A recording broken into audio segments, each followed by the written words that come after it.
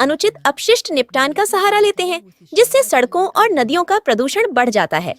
नदियों की बात करें तो गंगा नदी से जुड़ी एक अजीब कहानी है, जो हिंदू धर्म के अनुयायियों के लिए भारत की सबसे महत्वपूर्ण और प्रतीकात्मक नदियों में से एक है। इसका एक धार्मिक और रहस्यमय चरित्र है, लेकिन अगर आप यहाँ से नहीं हैं, तो सावधान रहें, इन जल में डुबकी न लगाएं। गंगा के जल में स्नान करने का अर्थ है आत्मा की शुद्धि, तथा शवों को विशाल चिताओं पर जलाया जाता है। गंगा के तट पर शवों को जलाना जीवन चक्र के अंत का प्रतीक है, क्योंकि यह व्यक्ति को पुनर्जन्म से मुक्त करता है।